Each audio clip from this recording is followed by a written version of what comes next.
dissertation. You have 20 minutes to explain the results to us. Thank you. Yeah. Okay, so welcome all to this doctoral defense entitled Extended Musical Spaces, in which I'll present the work I've been performing here at IPEM over the past 4 years under supervision of Pieter Jan Maas. First, I'd like to start by asking you to imagine something.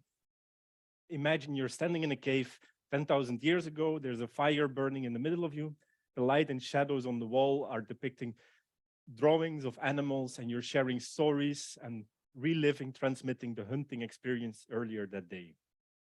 Then, fast forwarding 9,000 years, you're standing in a church, in a medieval church, 15th century, colored light is entering through the windows, there's a choir singing in the church, and the whole space is filled with sounds. Your spirits are lifted into a sort of spiritual trance, and so forth. Then imagine yourself standing on a beach, a festival, there's a large crowd dancing and moving together. You're immersed in a spatial audio system, and you're moving and dancing in unison, lifting your spirits into a musical ecstasy. Well, obviously, I don't want to give you an overview of human culture, but I just wanted to give these examples to illustrate how we've always had this pervasive drive into imaginary worlds. Technology plays an important role in this as a socio-cultural practice and as a way to better adapt and alter our environment, blurring the distinction between reality and representation. Now, extended reality, or XR, takes place in this long history of immersion in the arts and can be seen as only the latest instantiation of the virtual, this potential space of imaginary worlds. And XR here in this dissertation refers to the technological suite of tools to immerse users in digital environments. Next to XR, a core topic of this thesis will be musicking, where we consider music not so much as a representational object, but something that is shared, co-created in a participatory sense, an active and dynamic sense, involving both performer, audience, and context alike. So XR and musicking, core topics of this thesis, and bringing me to the question that I'd like to address twofold. On one hand, how we can use XR to improve our understanding of music making, and secondly, to enrich our musical experience and expression. I'll follow the same structure that I've used in the dissertation, where I'll talk a bit about the XR technological layer, the theoretical foundation, and how they enable the extended musical spaces that I'll introduce a bit later. This research has been performed at IPEM, the Research Group for Musicology here at the University in Ghent, and an important place. Almost all the studies were performed in the Art Science Interaction Lab that some or most of you must have seen today, a lab devoted to simulate immersive context and capture the interaction, music-making dynamics happening there, using a suite of state-of-the-art technologies. Okay, this was this sort of introduction. Let's delve into the presentation, where I'll address the question or characterize briefly what XR actually is, how we can gain knowledge from XR, and then give some concrete examples of the extended musical spaces that I formalized in the dissertation. So first, what is XR? When we talk about XR, you're bound to run into this virtuality continuum, where we have real environments on the one hand, fully real that we all know and love, and the virtual environments on the other end, fully digital environments. Augmented reality and virtuality a bit in the middle, and extended reality as a sort of umbrella term for this whole spectrum. Specifically, XR technology allows us to capture the actions of an individual using bodily interfaces and bring them into digital immersive environments.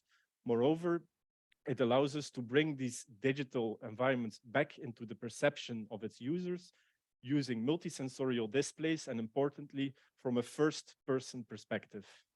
So it actually allows us to hack the action perception cycle, the natural sensory motor couplings that we use to navigate our worlds, blending the physical world that we know and the digital one.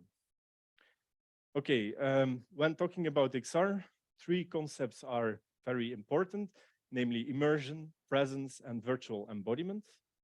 When we talk about immersion, it refers to a degree of realism, Often there's also an inclusion of a degree of engagement, of agency, of flow, but the term remains heavily debated and studied in the research literature today. Here, when I'm talking about immersion, I refer to the appearance and behavioral realism as a property of the technological medium. So it's really a characteristic of the technology itself. The actual experience of realism, so the feeling that you're getting from being immersed in this environment, brings us to the second notion, the notion or the feeling of presence. This is also a notion that's heavily researched in current literature, but three categories are important here, namely physical presence, the illusory feeling of being in another environment, self-presence, the illusory feeling of identifying and controlling another body. I'll give some concrete examples later. And social presence, the illusory feeling of interacting with another human being, attributing mental states, intelligence, intentions to an entity that might not have them. Then the third main characteristic of XR can be described as virtual embodiment, in which there are two main categories: human-controlled virtual humans, so avatars, and on the other hand, computer-controlled agents called agents. Some of you must think of this piano face agent that was playing in the lab earlier today. Researchers have also already theorized and speculated about combinations of the two, or even multi-user agents, avatars, where several people control a single body together. This notion of virtual embodiment has led to exciting new research paradigms, for example, from inducing out-of-body illusions to body swapping and alterations in the body representation. So concretely, think you're wearing this VR headset, you're looking at a virtual body, and this body has a different skin color, a different body size, and so on. You can maybe imagine that all these new research paradigms have applications in rehabilitation, in therapy, and fundamental research into social cognition. Okay, this might have been a very quick overview of XR, but let's continue to how we can actually use it to gain knowledge, do research. So XR as a research tool is relevant because due to its digital nature, it's very flexible and it can eliminate confounds of suggestion, meaning the same stimuli can be presented over and over again in an identical way. And it allows us, due to its digital nature, a flexible creation of stimuli or even impossible stimuli that are not possible in the real world. Think of the out-of-body illusions or the body swapping presented before, with a high degree of experimental control. And thus the medium promises to bridge internal validity in the lab, where we do experimental research, highly controlled with a low level of variability, and to bridge it with external validity, where we do research in the wild, in real life. It can do this bridging between internal and external validity by simulating real life context in the lab and then doing research on the observations there. On one hand, we have the simulation trait. On the other, there's also this extension, think of the body illusions from before, where you can use this medium to delve into new research paradigms. When doing research with XR, there are three theoretical frameworks that are highly relevant for doing music research.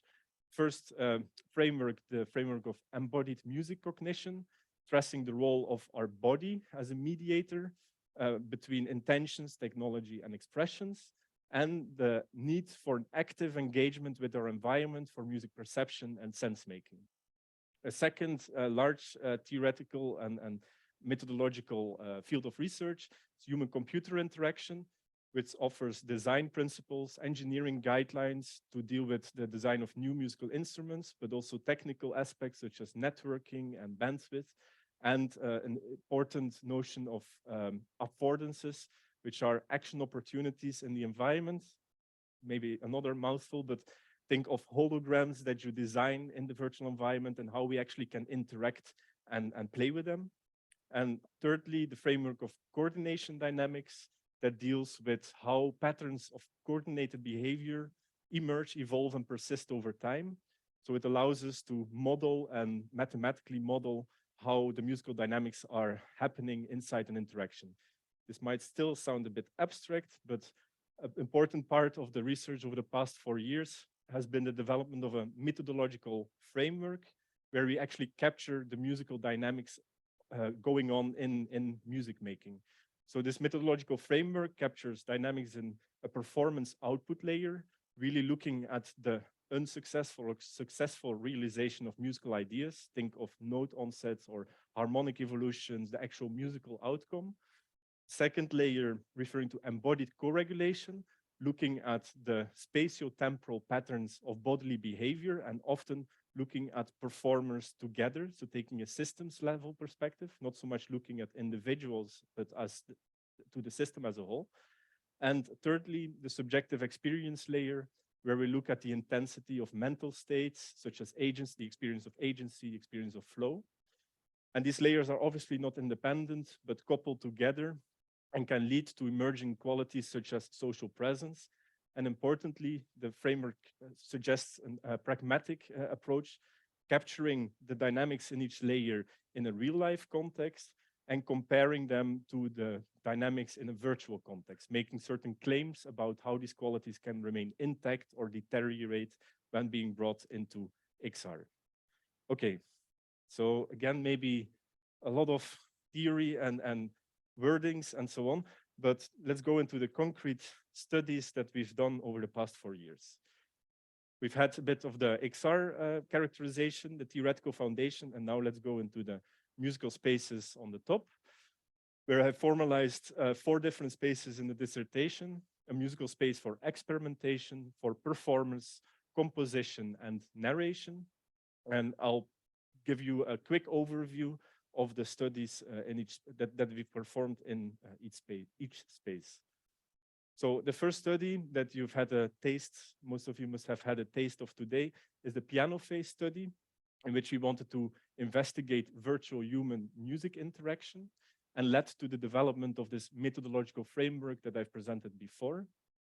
In this study, we had one pianist immersed in VR, so wearing this headset, performing the piece Piano Phase by Steve Reich, and performing this in 3 different conditions: a real condition, seeing his or her musical partner as in real life, seeing him or her as a virtual human, so controlled by the other pianist, and a third condition, computer-controlled virtual human, so he or she was playing alone with the computer.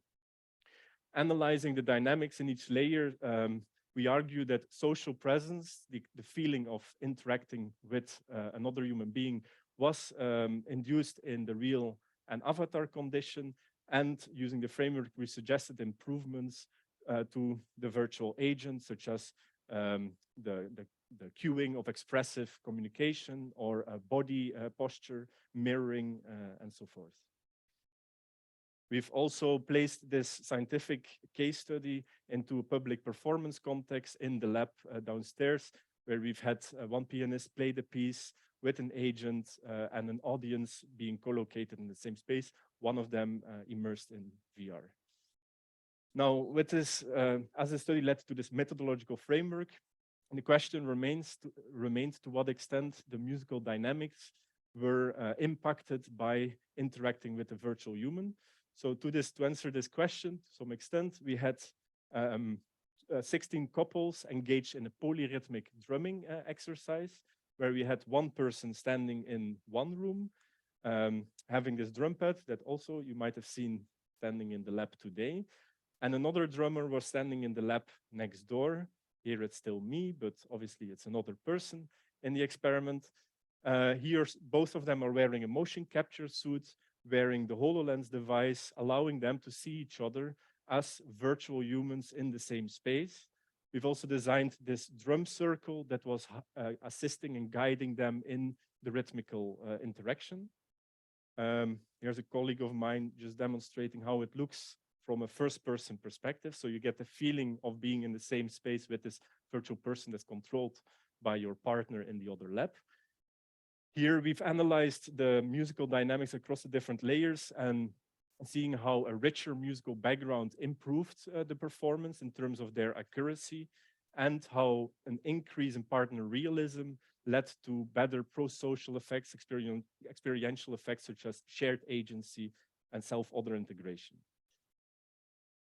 This musical scenario was also brought into a public performance context, where we had one drummer situated here in the lab, another drummer 100 meters further in the Minard Theater, and we've had them perform the piece live in front of an offline audience in the same space, and also streamed to an online audience as well. Okay, these studies were heavily focused on the virtual human interaction. During COVID, we also found the time to do a breathing sonification study. So we wanted to see how an immersive auditory environment adapting to the breathing could alter breathing behavior and induce states of relaxation. So the study showed, it was a small study, it was let's say, not a pilot study, but a smaller quantitative study that gave some indications in how a natural soundscape led to the biggest reduction in breathing tempo, and a noise sound mimicking a breathing sound led to healthier breathing in and exhalation ratios, as well as a reduction of cognitive stress. These were three main studies that were performed over the past 4 years, but I've also been lucky to assist colleagues of mine with their own research, contributing to the XR designs and XR development. So first study by my colleague Mattia Rosso, where we've used XR to swap the perspective between two people engaged in a tapping task to investigate interpersonal coordination. A second study by my colleague Kelsey Onderdijk, where we used XR to vary degrees of immersion in live stream concerts, so a 360 video as opposed to a 2D video, for example. Another study by my colleagues Adrian Campo and Alexander Michalko, where we used XR to investigate motor learning, specifically bow strokes in violin playing, where we had a 3D avatar assisting and helping the learning experience, let's say. And then a fourth study with my colleagues Marc Vidal and Janan Guiner, where we've used XR to have a person move, sing along to a backing track together with an expressive and non-expressive agent. These were all the studies in the experimentation and performance space, but we've also developed some more artistic-oriented case studies in the composition and narration space, of which I know that some or most of you have seen some examples this morning. So first in the composition space, there might be sound, but it's not so important. Where we developed a spatial audio composition tool in VR, so users could use their body to draw gesture trajectories. This tool also, yeah, it's okay, was used to render an immersive version of the Being Hungry musical piece by Tineke de Meijer and Duncan Speakman, that also some of you must have seen this morning.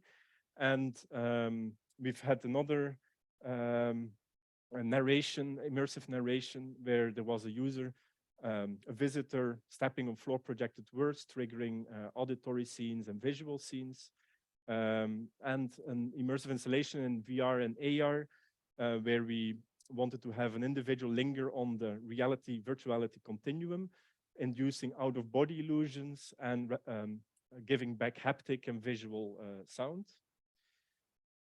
Okay, so these were a quick overview of all these studies done over the past 4 years and case studies.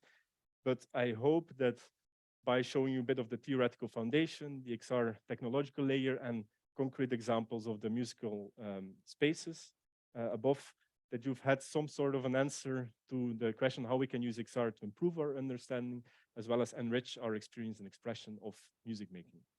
So thank you for your attention.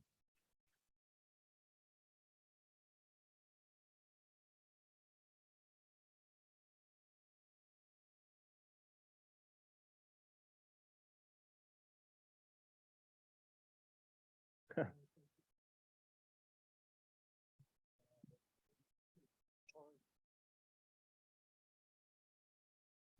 first will introduce shortly.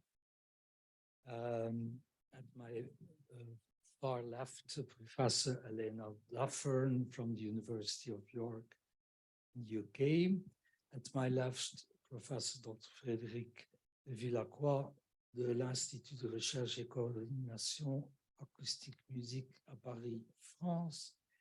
To my right, Professor Luc Nees of our own university and the Université de Luxembourg in Luxembourg.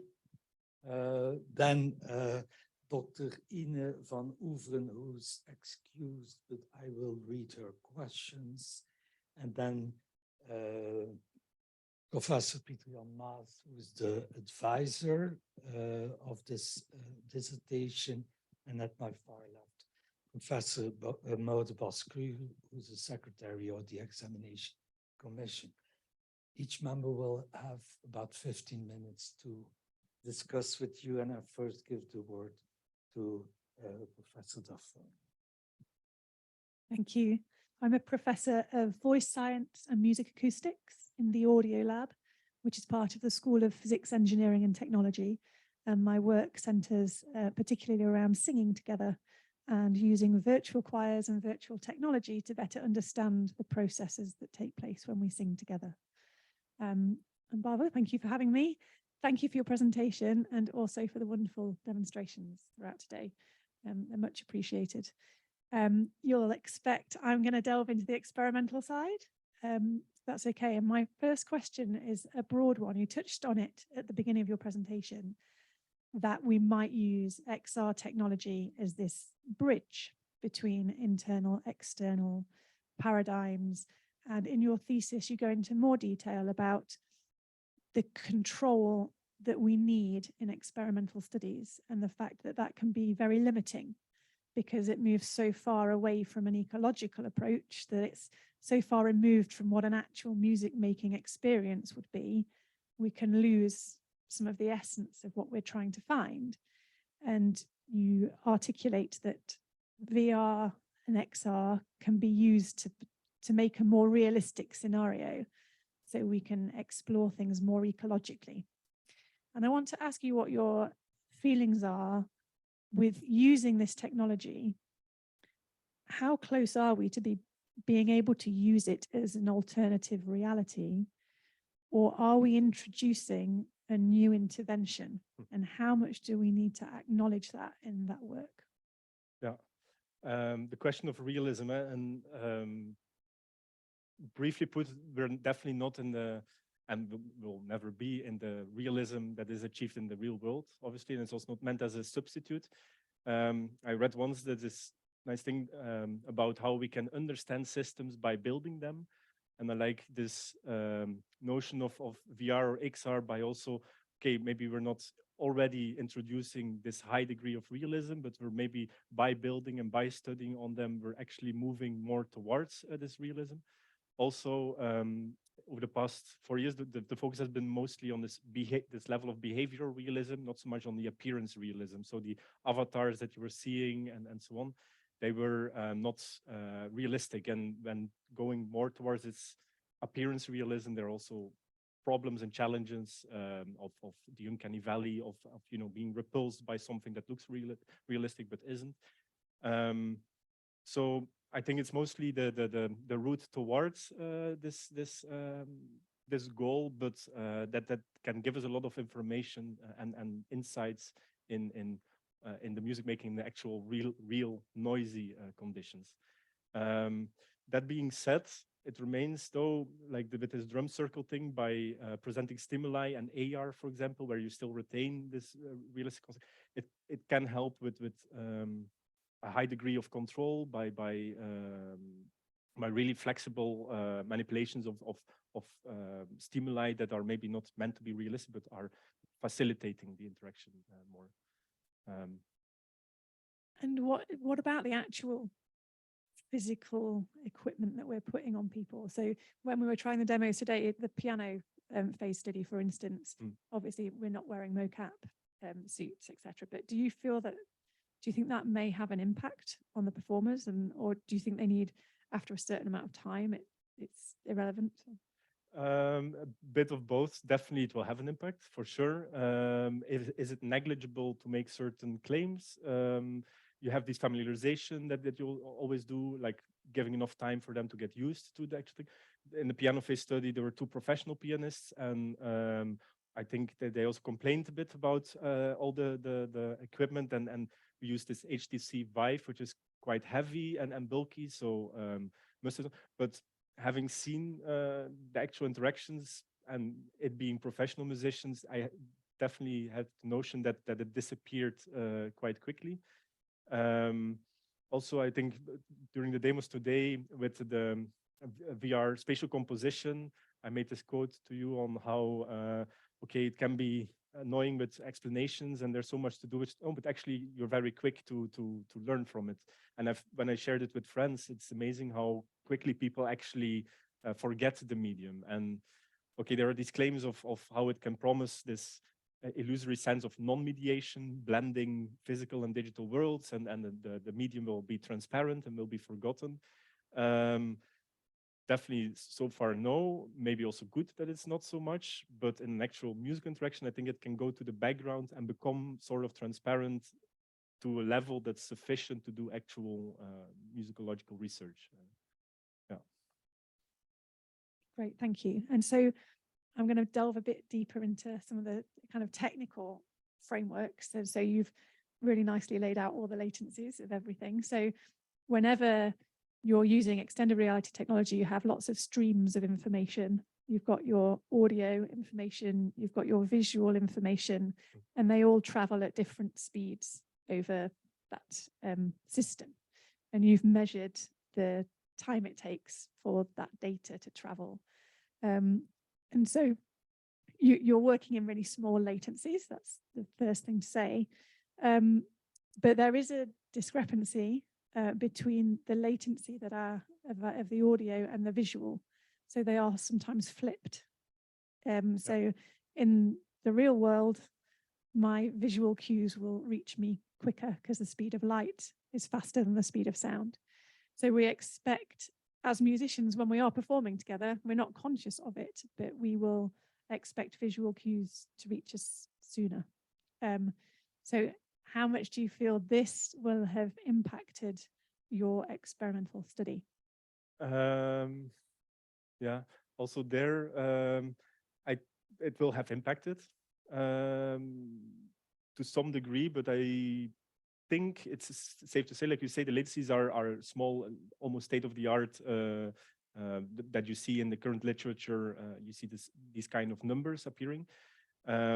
So I think for the actual empirical study, the drumming study and so on, that they were brought down enough to actually facilitate synchronization and things like that. I've had an interesting discussion also with a colleague of mine on how the sampling rate, because we talked a bit about it in the Eternal Defense, and I talked with some other people after, how the sampling rate of our brain also in visual and auditory has differences. And I'm definitely not an expert on that. I started reading a little bit, but I think, and I was also quite surprised that there was not a clear answer that they could give me on the sampling rate for a visual sense and our auditory sense. But what I did read and read before doing the study is this notion of multimodal integration, where, of course, when the latencies are close enough, you have this window in which you can work. If the latencies are close enough, we have this propensity to see them as a unified whole. So in these numbers, I think it's quite okay for this drum circle. But also, if I say like replicability of research. Not everyone has a lab and this audio infrastructure such as the one downstairs. So to achieve that, to do it with consumer things or to do it really in wild will be, I think, more challenging. And did you get a sense when you were kind of putting the experiments together and developing the frameworks, did you ever get a sense when you were just informally testing them out of where that threshold disappears? So did you ever get a point where the visual stimuli was too delayed compared to the audio stimuli that I actually caused a problem? Do you have any, I know you haven't studied it formally, but did you get an inkling of what that might be?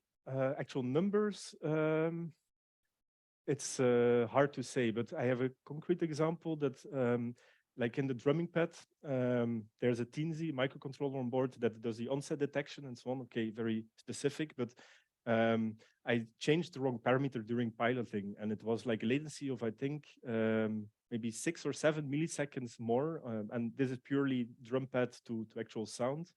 And there was something weird, but I didn't think of having changed the wrong parameter, so the onset would be detected 6 milliseconds later. So I've encountered it there specifically, and it was only after, you know, multiple pilots like, "Oh, it's not working, and I feel like there's something wrong, and I feel annoyed." And there it was like very, you know, haptic touch sound. You want it to be immediate. By removing that 6 milliseconds, finding it, it really was no longer a problem. So that's a specific case on the audio tapping thing.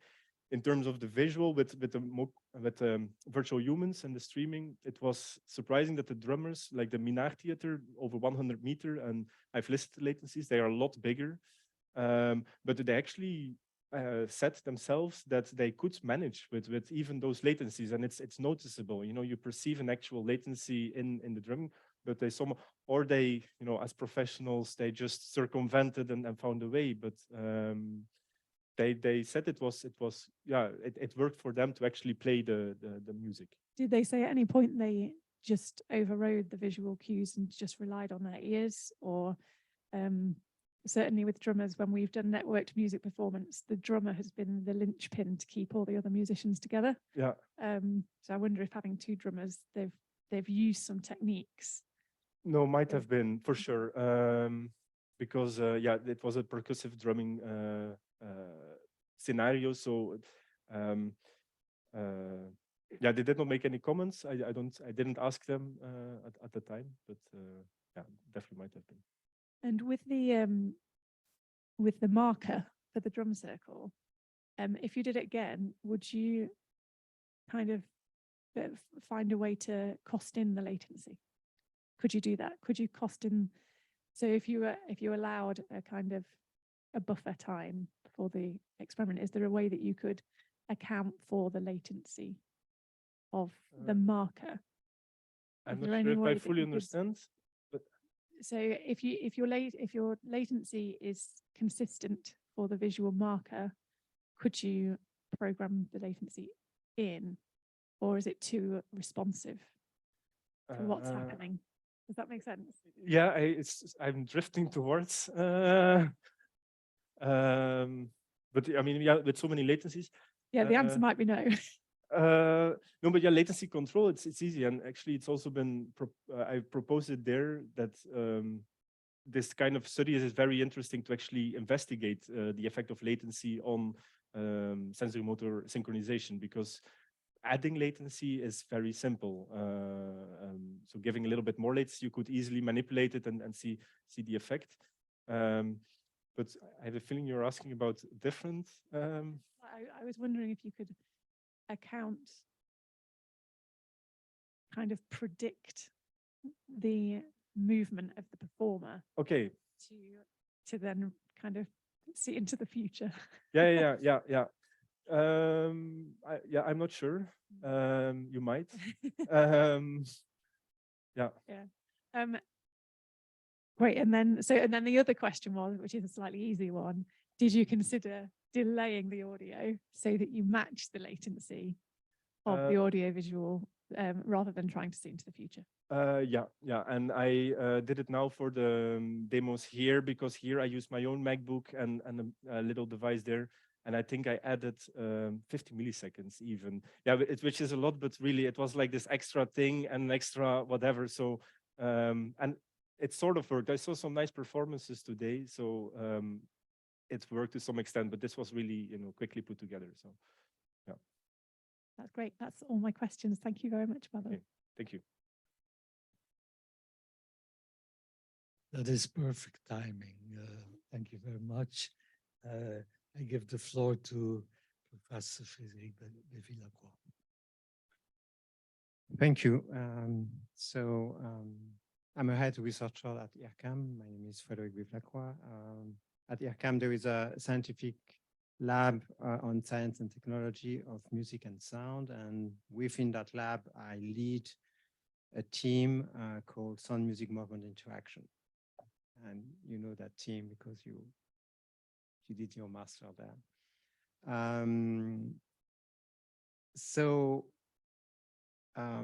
First, I would like to congratulate you for your thesis. I really enjoy it. And I think it's really well structured with a lot of things and with very interesting and good results. And at the same time, it's actually quite complex work with a lot of different things. And I think that's opening a lot of questions. So it's not, and it's answering some question, but it's opening a lot of questions. And I actually really like this type of work. So I'm going to limit myself on the question, and I would like to come back a little bit on the briefing experiment, which is a little bit undecided in terms of XR, in terms of at least in technology. But I think it's a very interesting setup, and just would like to discuss a few things about that setup. First, I was surprised that you called that biofeedback, because somehow you just register the briefing with the tapping of the people. So why did you really talk about biofeedback in that setup? And also, did you envision, or do you think that would be a good idea to actually measure the briefing directly instead of tapping? It's a question that I appreciate, because yes, we've been, with Peter Jan and I have been already developing prototype, and already we had an experimental design. It was already quite far with the breathing belt. So directly measuring the breathing using a belt sensor. We've had a lot of prototypes of inserting wind sensors in breathing masks. It was COVID time. So we had wind sensors, we tried temperature, we tried air pressure. We had like our technician, Ivan Schepers of our lab, do a lot of nice designs, glasses with the sensor attached to a lot of prototypes. So the idea was of this study to actually go towards natural biofeedback and use this tapping also demands, has a cognitive demand, because you have to not forget to indicate your breathing for 7-8 minutes. So here we opted for this kind of study due to the COVID lockdown and to have it people perform at home. It was easy to distribute the application and so on. So I agree, I think to large extent that it's better called breathing sonification, and biofeedback indeed is the road towards it. And yeah, I did also like some sensor of biofeedback and its definitions, and indeed it requires some sensors to capture biophysiological signals. I like to think that by tapping it with this thing, there's some way of mediating the physiology, but yeah, it's more a work in progress. And we're always looking for collaborators, I think, for this study, because it got cancelled really at a late stage. It's already yeah, quite far. But so at the same time, so and that's I guess what we might think is that, okay, let's measure the briefing with a briefing sensor, and you mentioned several of them. But the idea of tapping is quite interesting, because actually it's put it in a different way, because then you have to be really conscious, and you say going for a different cognitive load about tapping. So I wonder if the result would be actually similar, or is that adding something actually interesting to force the people to tap or not? So Yeah. Have you made few experiments with a briefing sensor? I mean, do you think we would get the same results, or? I haven't compared them directly. So the tapping to do the breathing belt, I've tried them both out plenty of times, and they work quite well. But indeed, what you say about there's this cognitive load of tapping, but on the other, if you do meditation, you're also instructed to count your breath. You're breathing in 1, 2, 1, 3, 4, and so on. So just counting it might already be a cause of the slowdown breathing and the healthier ratios. Still, the study is, I find the results quite promising. Okay, small sample size and really a start, but the effects were quite strong. Also, just using, we had a baseline in which people did not hear any sounds, and you really saw a big difference. They had to indicate their breathing, obviously, but just hearing a natural soundscape, I have the plots here, but they are in the thesis, are quite big. So yeah, it will just comparing indeed the indication versus automatic breath capture sensor would already be a relevant study. Yeah. And so I really like the result that the sound of nature, okay, works well, which was somehow expected. That the white noise works well. Also, maybe it's more surprising, but you explain that it's because it's sounding like breathing, which I think it's a valid argument. But then I was thinking, would it be better if it was an actual breathing sound, or would that be worse? I mean, I wonder, there is this parallel with the visual aspect that been, is there kind of an uncanny valley for sound? Would that be, would you, I mean, is the white noise better because it's more abstract? Mm-hmm. What do you think? It's an open question. I mean, just yeah, no, we can continue the discussion, I hope. But yeah, no, it might definitely be, because we and it makes me imagine, maybe a bit weird, but all the breathing sounds we make, we all vary in our own breathing, and I think there's quite a big difference between low frequency and high frequency, and short breathing, and so on. So the timbre of the breathing sound will be interesting, and I can only speculate on how it, because I really did not, I did spend a lot of time sound designing the breathing sound to make it, and I had terrible results, from, you know, very heavy growls to what I actually achieved. And now it sounds quite, indeed, like you say, abstract, general, and maybe general enough to indeed explain the results. But again, yeah, it's future work to use actual breathing sounds, or maybe even have a familiarization trial where you record the sound of someone breathing, and you use his or her own breathing to do the actual trial later. But do you think that the people associated the white noise to the breathing, or consciously or unconsciously, or? I unfortunately also I did not ask any questions regarding regarding that. I did ask them whether they noticed that it was adapting to their breathing, and this was mixed results. Some of them did, some of them didn't, but it was really related to the adaptation, again, the behavioral thing, less the appearance of the sound itself. So I have no data on that. So another quite different type of question I would like to ask you, it's a little bit more about the artistic side, which I think is very interesting as well in your dissertation. I remember you said, not today, but in the previous exam, that somehow the technology allows to hack the sensory loop, the XR, and of course it's very interesting for scientific results or research and protocol.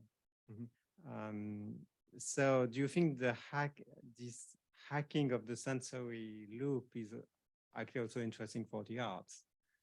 And my question, maybe the art is actually in itself somehow a hacking of the sensory loop.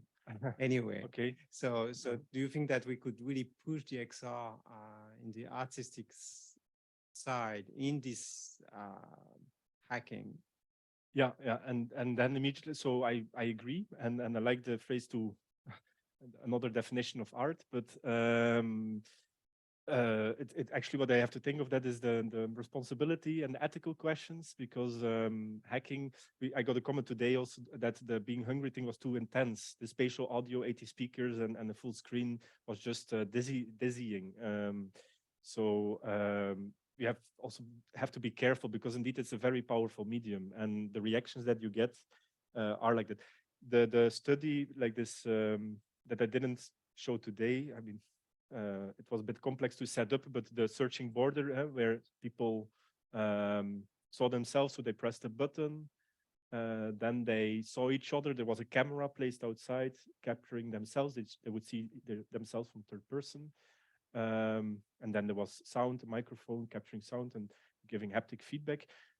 Also here, nice at the end, they're asked to step outside the virtual experience, and also done in a hacky way a bit, meaning that they were asked to step outside the safe boundary of the VR experience. So when you approach the boundary, so there is this gate asking them, almost there, step through it.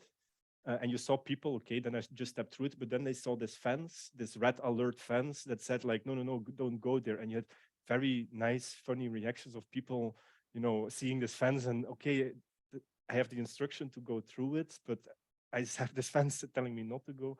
And this this confusion that of something that of course is only virtual, is only imagined. So, or yeah, displayed at least.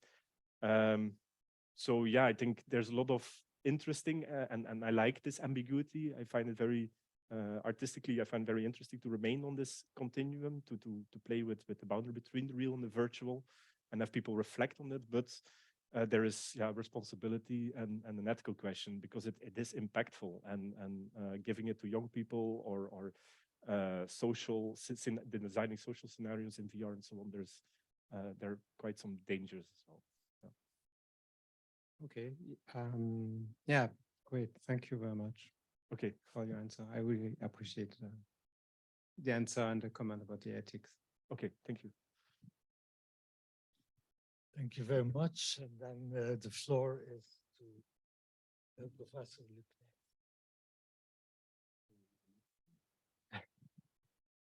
Good afternoon, everyone. Good afternoon, Bavo. So I am Luc Nijs. I'm professor at University of Luxembourg, and actually I'm professor in early childhood music education. In my work, I focus on the role of body movement in learning how to play an instrument at a very young age. And in that work, I also use interactive technologies to promote learning, creativity, and understanding of music. Bavo, yeah, first of all, I would like to express my appreciation for your work. You have convincingly shown that extended reality is a valuable avenue, both in research and in the arts. But moreover, your work embodies the synergy between art and science. And that is very beautiful to see. I also think that is exemplary. Yes, so very nice. And in a way, it seems that your work has something of a, I would say, creative hub through which you reached out to scientists and through artists, and especially your collaboration is great, very broad with many people. And I'm sure that as an artist, you also evolved a lot, not only as a scientist. So I could say that your work is an in-between, but at the same time also a starting point. My colleague has pointed it out. Still a lot of questions, but that's great actually. That's what keeps us going. And I, for one, will certainly try to build on your work to contribute in the field of music education. And I hope you know that, I think, that we can collaborate on that. So first question I would like to ask you concerns the visual content in VR or AR environments. So for the interaction with other people, we often create avatars. Okay, they seem human. That's why we like it. But we can also manipulate them. That is what you did. On top of that, you also created visualizations, for example, to represent musical interactions, so with the drum cycle. And I was wondering first what your opinion is about this visualize. When you, or could you visualize people in an abstract way? What would that mean? How do you see that? Could it be of value actually in the work you do?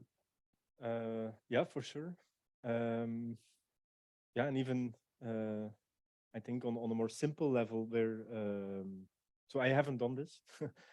For me, I worked with this neutral avatar visualization.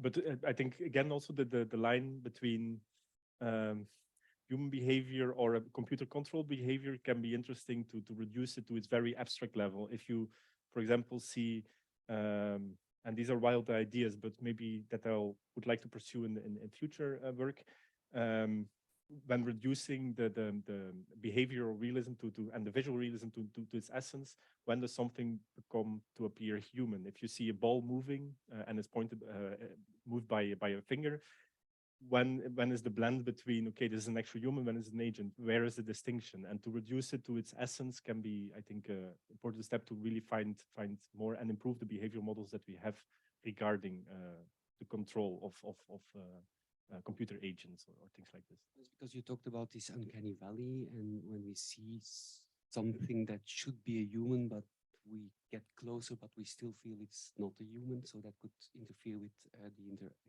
interaction, actually. So you think it could be a solution to this uncanny valley? To reduce it more. And go to really abstract, like you use also in your Swarm application. But and on the other hand, there remains something about the fine-grained music, and we've talked about this also in the past.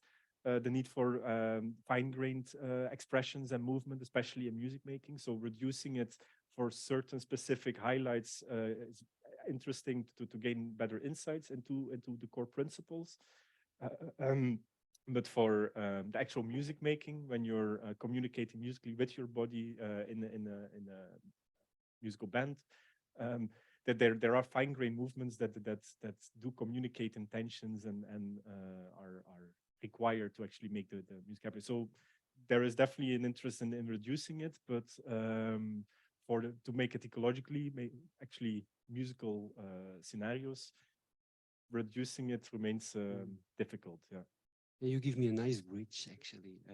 I talked before about this detail, and for example, when I participated in the experiment, when I want to drum together with somebody, I want to see the hands and the fine-grained movement in the hands, because it helps me to predict in some sense what this person is going to do. So the fine-grainedness is very important. So let's go to the opposite. So let's say we have avatar in the middle, and we have the abstract visualizations at one end, and then on the other hand, we have like real persons in virtual reality. So if I think about that, I wonder what the potential would be of that. Of course, well, it's, let me say, at this moment, it is used, maybe mainly in porn industry, but it is used a lot. And the only effect is, of course, they have to film in advance, and you just show what is filmed. So you can't manipulate them. And that's for you, for doing research, a very important thing. On the other hand, I don't know if you know it, but there are these amazing videos of Tom Cruise, but actually it's not Tom Cruise. They sticked his face to another one's face. And so you see the guy talking, smiling, and he has all the very typical characteristics of Tom Cruise, only it isn't him. So I wonder how you see that. What if at some point, based on artificial intelligence, we are able to, let's say, film you, like tons of movies of you. And based on AI, we can actually start manipulating what you do based on those. What is that? Yeah, no, and an avenue, ethical questions and so yeah, on. of So course, I know. But if the person gives, let's say no, that of course. the person gives. Yeah. Yeah, and again, it's in this appearance realism, and I've read some things about it, and somehow I find it less interesting because I'm more interested into the extension aspect and really simulating. Real life is already so so rich. In the drum circle thing, we had quite extremes where you did not see the other person, you saw him as a virtual human or as in real life, and for me this clear distinction was already good. If we had an avatar and made it more realistic and more this blend between the two, yeah, there might indeed be this uncanny valley things happening. So I stayed away from that over the past 4 years and focusing more on the behavior and actual communication of bodily behavior, and not so much on the appearance. Yeah, and then what you say about this pasting images like deepfake technology and I don't know. Yeah, I haven't worked with all this, but also there I sense a bit of a danger and more of a vigilance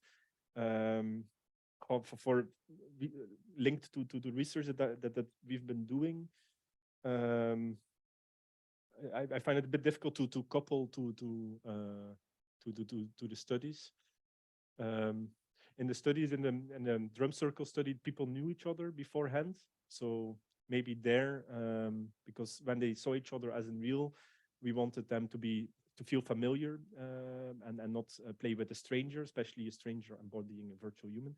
So maybe there it could have been changing some deepfake thing, but I think it would be, the effects would be emotional and I don't know what to expect from the actual behavior when you see your face on or your friend's face on this virtual.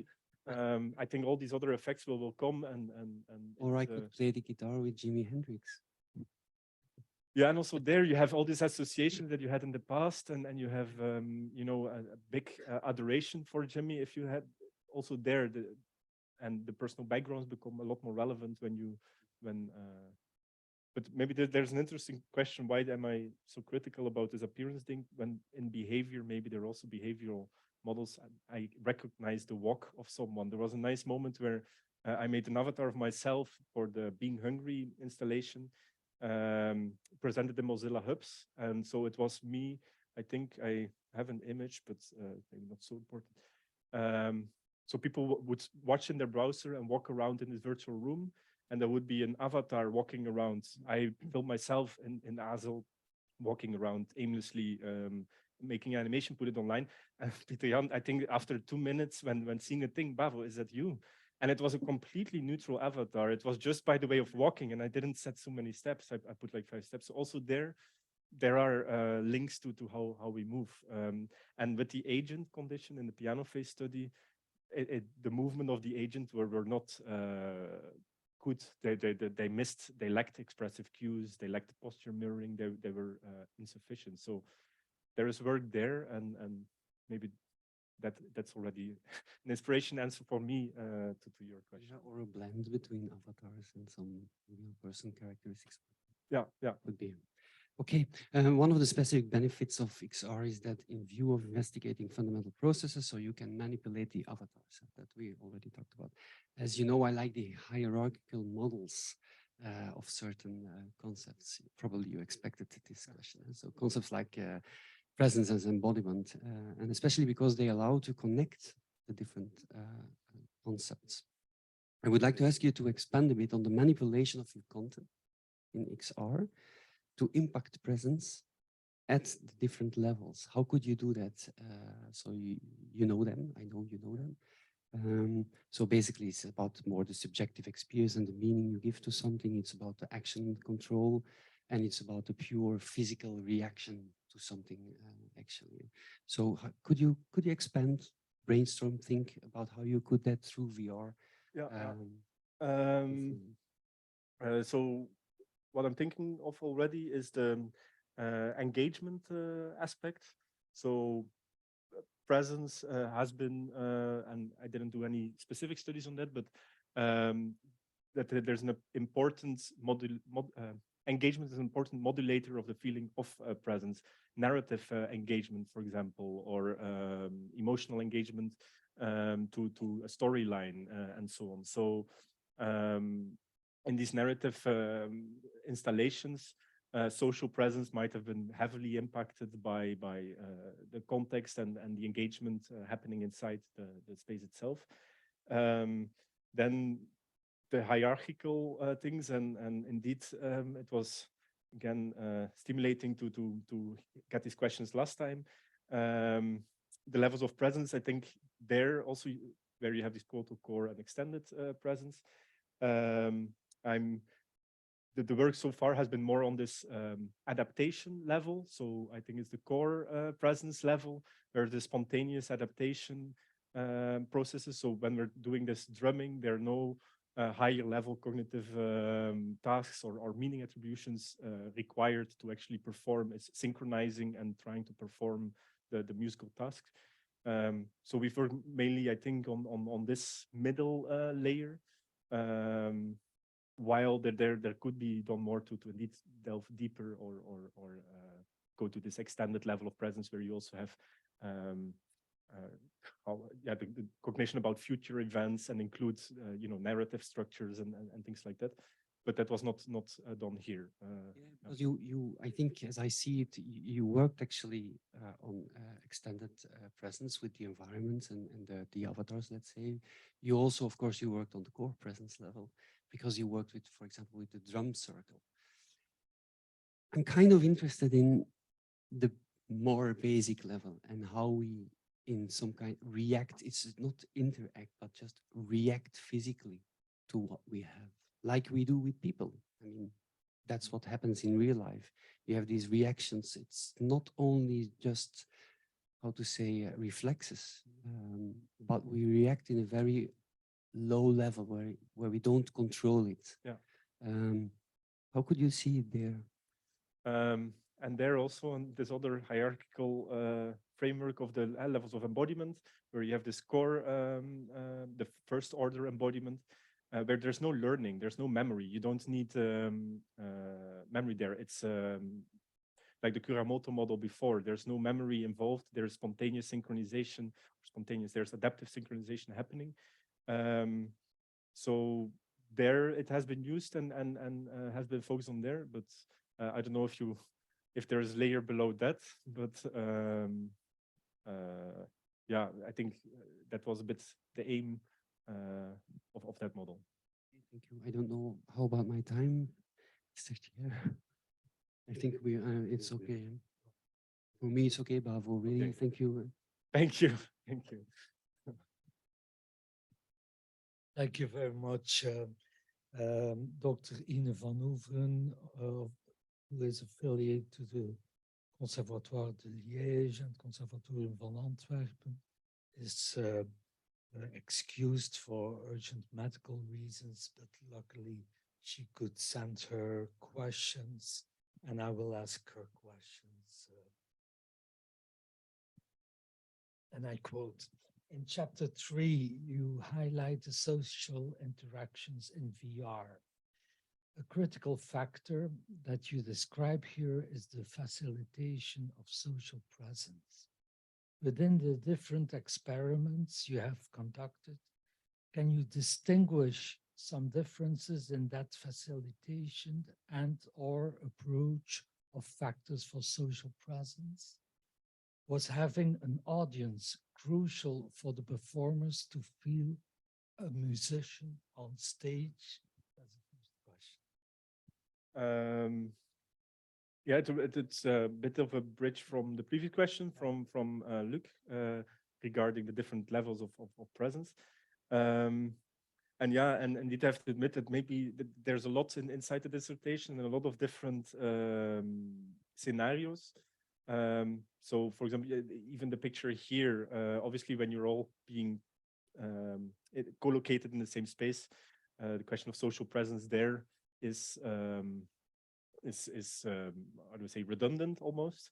For me, the social presence that I've been investigating was mostly, or was solely focused on the virtual environment. So when being immersed inside VR, whether social presence could be induced by this virtual human that you see in the same space. When Ine was talking about the performer and the importance of the performer in the same room, I have to think of this, of the actual performance of Piano Face here, because we had only one pianist standing in the same room, and the agent, one of these two people on the screen, was obviously a virtual agent, so it was not visible in the same space. What was nice was that maybe it's not fully social presence, but the spectator wearing the VR headset, one walked around the piano. So even though the piano was fully virtual, there was no physical piano in the space, but instead of walking through it, it was careful to walk around. So an indicator of presence in this virtual environment. But then also regarding the agent, also being careful not to, like some people have this notion when they enter a VR, they immediately want to not destroy things, but they want to walk through things, or they want to, but there were quite some people that actually, you know, are careful and are quite friendly to this entity that's an agent, that there's no human behind it. It's a computer just making it.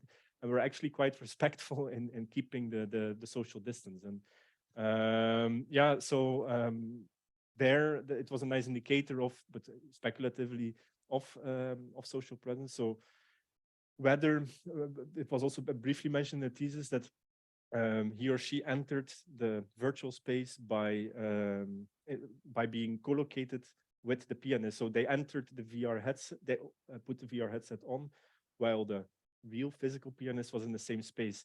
So we were I was thinking that maybe it's also because you see the actual pianist in the same space and you put the VR headset on there while there's a real life human pianist standing next to you, that you also feel respectful to the agent there. If he or she would be seeing it at home and put it on, maybe it would be, you know, this aspect of social presence would be a lot reduced there. Okay. I Sort of. I have the feeling that implicitly you have already answered the Okay. second question. So I go to the third. I read the remark of the test pianist saying that it was frustrating that the virtual agent was not real and not responding to the live actions.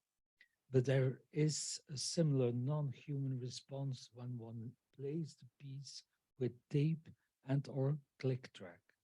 There is this, where is this frustration to the visual and virtual aspect coming from, in your opinion? Yeah, best to ask the pianist, obviously, but in my opinion, so while the musical performance, and I've demonstrated it in the lab downstairs, and I said it, I think I don't remember exactly, but how easy it is for me to play the piece there, because I'm playing with this computer controlled, and even if I'm not that great of a pianist, but if I just play it, the agent adapts, and I put it on a very, you know, it was a MIDI file, a robotic MIDI file, so I almost couldn't make no mistake. If I made a mistake, the agent would correct and play the piece well. So that in the actual experiment, we used a natural real life recording that the participant was playing with. But musically, the performance was quite good. So the musical outcome, this first layer, the performance output was according to this as instructed by the score. But then on the other layers, the embodied co-regulation and the subjective experience layer, we argued that this was insufficient. And specifically, for example, in the pre-registered recording, the animation that we used, there was a head nod at every first note of the series, as well as in transitions.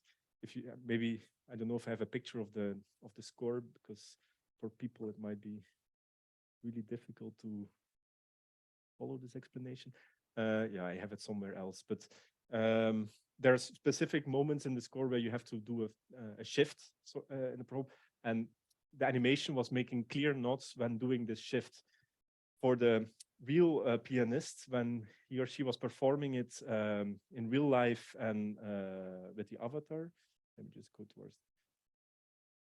It becomes a bit meta to explain. So with the real and the avatar condition, the performance was good, the co-regulation was good. And Ines asking why it didn't work well with the agent condition.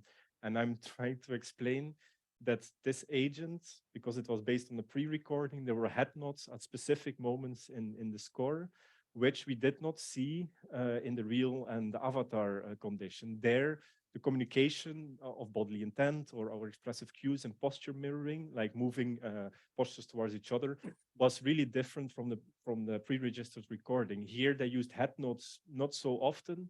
What was nice in the avatar one, they had synchronized head nods. At specific moments, they really, after 3 or 4 bars, when they nodded, they nodded very nicely in sync. While with this agent one, the notes were almost robotic, even though based on real recording, because they were based on every first note. And so I can imagine, or my assumption then is that, yeah, this feels maybe frustrating. If you have a person talking to you to give you cues, but you're like, no, what we just did before. Also important to say is that the pianist did the first 2 conditions first before doing the third one. So also there was already this, it was a case study. It was not a big study. We just had these 3 performances. So having the agent last while the first 2 were maybe very nice and very coupled in a way might have been frustrating, or I can fully understand if it was. Yeah. Okay, thank you very much. Also a secretary from the examination board, the voting members. So you have questions? Do I have time to ask questions? Hello, I'm Professor Maud Best-Kruger, and I'm in the art history department. I'm not focused or specialized in music, but in fashion. But as a curator, somebody who works with objects and in museums, I also think about AR and VR ways to look at or examine or handle objects that shouldn't be touched. So I think that's why I was brought on to your dissertation committee. So I have some questions that play to the crowd a bit. I was wondering, what were the most surprising conclusions from your findings? Something that you were expecting to find but didn't, or something you weren't expecting at all? How did these findings influence your conclusion or framework? Okay, yeah, that's a big one, going over a lot of material now. And maybe also Say all of them. no. I'm thinking of a good one, but what helps me is maybe because there are so many also. Yeah, for me, maybe it's even not a silly one, but and it's a very small scale. I like the results from the breeding study. I found them really, and also my own experience of trying this out, also having comments from people that they would like to continue this breeding sonification after doing the experiment was a good complement or an outcome of that study. So I think over half of them really indicated, no, we would like to continue. Yeah, that was there, and so that was unexpected. No, it wasn't expected, but a good one. Yeah, maybe then in the, and this maybe a bit more technical, in the drum circle study. So we looked at their bodily coordination, how well they move together, and we had quite some trouble in finding patterns there. So we analyzed quantity of motion, which is a measure on how energetically people are moving, and this measure worked. But we spent quite a lot of time looking at wavelet coherence, which means how well their movements are correlated. So for maybe the people that are interested, if one person is tapping a 2 tempo, binary tempo, the other a 3, there is a common pulse on the bottom that they both should or can embody when they're counting 1, 2, 3, and 1, 2. This one is shared. But doing like quite a lot of analysis, looking at the head nodding and postural sway and things like this, we really didn't find convincing shared periodicities in their movements. So this quantity of motion measure did show clear, but also difficult to interpret results. They moved a lot in the avatar condition, and also more when there was music playing. Okay, that's a good example. Thinking out loud. So we have with the polyrhythmic backing track, that's an expected one because they move more energetically because the music is arousing or enjoyable. You have a groove going on, so it's quite expected that you have more movement in the rhythmical background. But what was weird was that in the real condition, the binary moved, and this is a complex one. I've gone over this quite a lot of times. So, and finally, a plot with some data for the audience. Here on the real condition, so this is the binary, the person that taps 2 taps, he or she overall moves significantly more in the real one in the metronome condition and not in the ternary one. So there is this really difference there.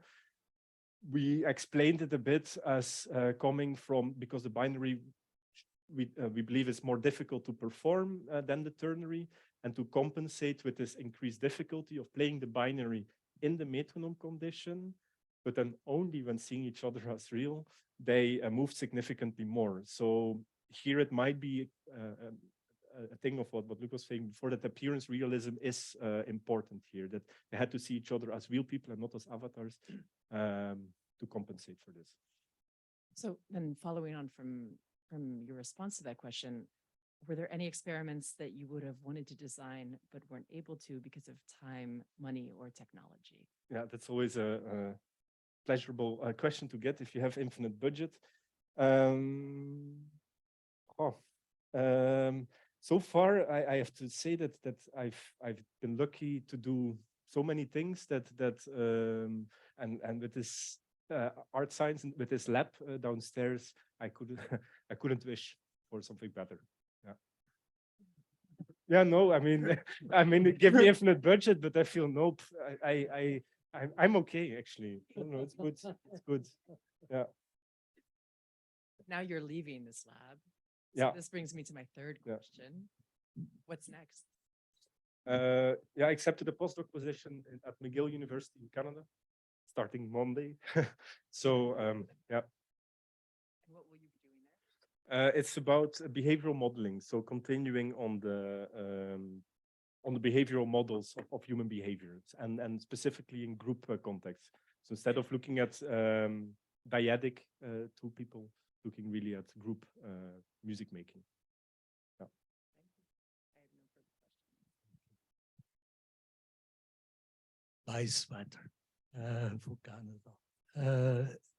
I have also a question. In the material analysis of works of art, painting, sculpture, my business, we used since the 1930s XR radiographs.